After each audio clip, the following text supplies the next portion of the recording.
Hey guys, in this math tutorial, I'm going to be showing you how to add and subtract polynomials. So let's jump right to it. All right, so in this example, you have a set of two polynomials. This is our first polynomial, and this is our second polynomial. And all a polynomial is, it's an expression that has more than one term. So notice this polynomial has 1, 2, 3 terms, and this polynomial also has 3 terms. So what you want to do when you're adding polynomials, you have to make sure that they are in standard form when you're adding them. So in this case, what that means is the variables, their powers are lined up in descending order. So for instance, this variable is x squared, this variable is x to the first power, and the integer does not have a variable, or so it's x to the 0 power. So the next thing that you want to do is once you've made sure that they're lined up, you want to add them up. So what I like to do in these problems is I like to rewrite them, and I like to choose different colors for each polynomial. So I'm going to show you what I mean. So for this polynomial, I'm going to use the color blue, and I'm going to rewrite it. I'm going to say 2x squared minus 6x plus 5.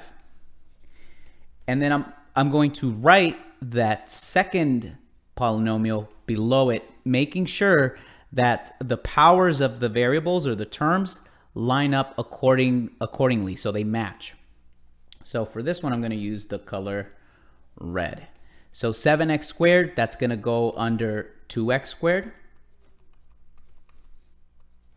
Negative x, or negative 1x, is going to go under negative 6x. And negative 9 is going to go under positive 5. Okay? So again, we're adding the polynomial, so you want to ensure that you're doing that operation. And then you just combine your like terms. So in this case, 2x squared plus 7x squared is going to give me 9x squared. Negative 6x plus negative 1x is going to give me negative 7x. And finally, positive 5 plus negative 9 is going to give me negative 4. So there's my answer. All right, so in example 2, we're going to be subtracting the polynomials. Now, there is an additional step when you're subtracting polynomials that you have to make sure that you do, and that is distributing that negative symbol that is in between the polynomials onto each of the terms of the second polynomial, which is this one.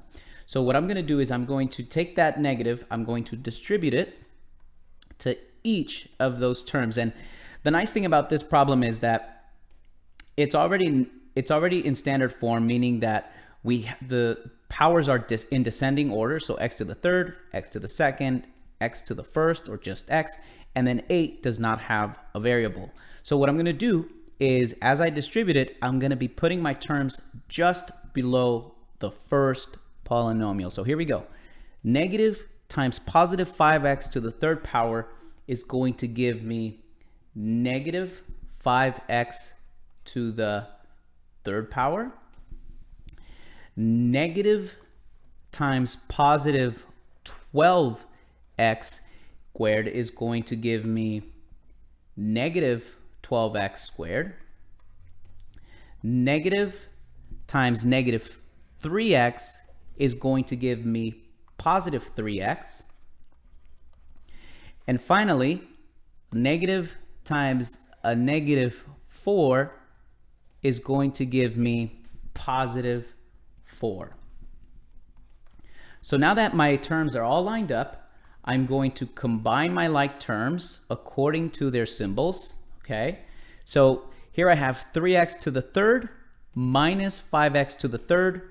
That is going to give me negative 2x to the third power.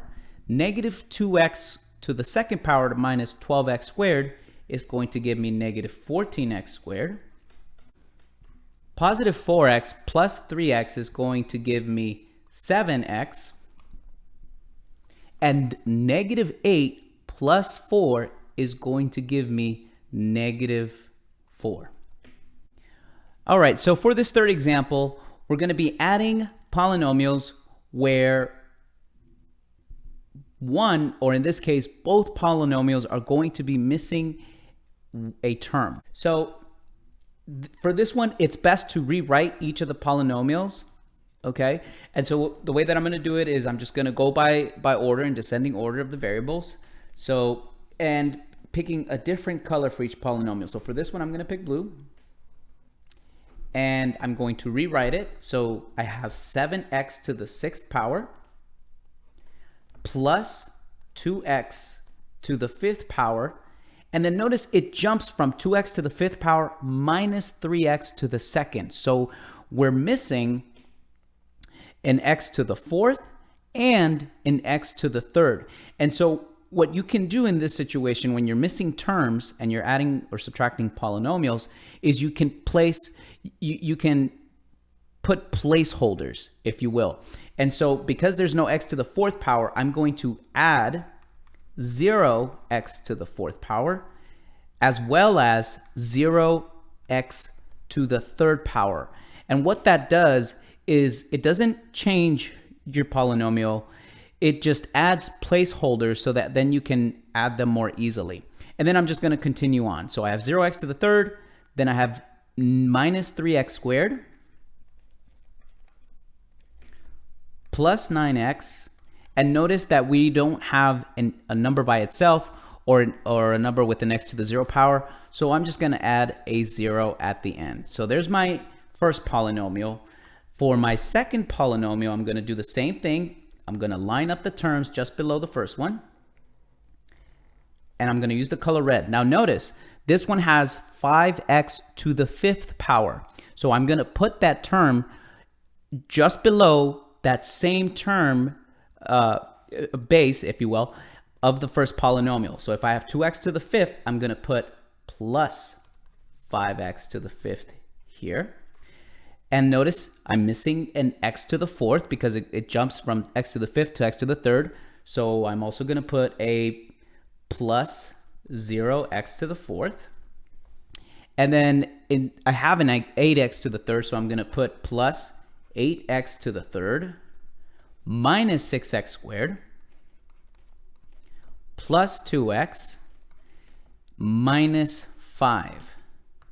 So as you can see, this one's a little bit more involved.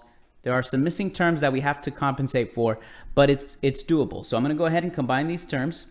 I have 7x to the 6th power, but there was no term with the 6th power, so I'm just going to bring that 7x to the 6th power down. Here I have positive 2x to the 5th power plus 5x to the 5th power. That's going to give me 7x to the 5th power. 0x to the 4th plus 0x to the 4th is 0, so there's no point in me writing it. But notice on the next column, 0x to the 3rd plus 8x to the 3rd is going to give me 8x to the 3rd. Negative 3x squared minus 6x squared is going to give me negative 9x squared. Positive 9x plus 2x is going to give me 11x. And finally, positive 0 minus 5 is going to give me negative 5. And there you have it. This is our answer for adding this set of two polynomials. So hopefully you found this video tutorial helpful. Stay tuned for more videos to come. Talk to you soon.